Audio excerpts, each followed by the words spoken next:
Here's some more stuff I found on the InfoWars. Netherlands forcibly closing up to 3,000 farms at behest of the WEF, the climate thingy. During Tuesday's broadcast of the American Journal, Harrison Smith exposed the Dutch government's announcement of compulsory buyouts of thousands of farms. The government plans to spend $25 billion on forced purchases of farmland. Now, a quick circle back to the $25 billion. Doesn't the government get its money from taxes? Or I should say, one of the places it gets its money from.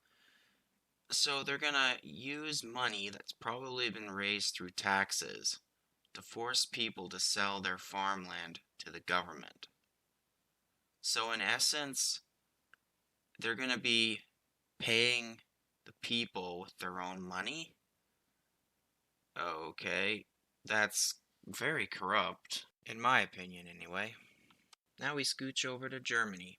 As of Thursday, the use of nutrient fertilizers has been greatly restricted for large swaths of farmland in North Rhine-Westphalia, with the Green Agenda charge greatly angering farmers as it is likely to drastically reduce yields.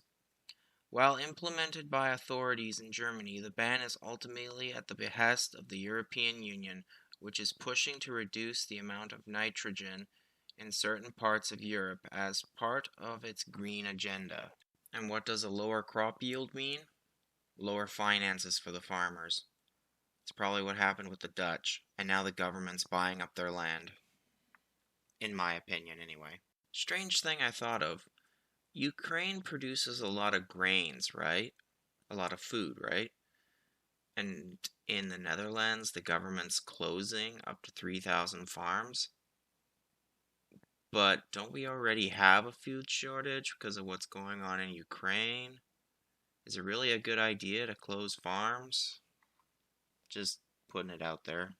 Now, when I Googled Dutch government buying farms, I found this. In a stark ultimatum to farmers, Nitrogen Minister Christina van der Waal warned there is no better offer coming. If farmers ignore the offer, the Dutch government will begin a program of forced buyouts next year.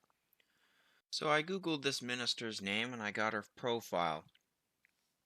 Nothing really interesting, except of course her party's name, People's Party for Freedom. Well, that's kind of ironic. I mean, it's catchy, who doesn't like freedom? But at the same time, they're going to be forcing people to sell their farmland to the government. So, not much about freedom there. Privately owned land becomes government property. Kinda reminds me of the communists.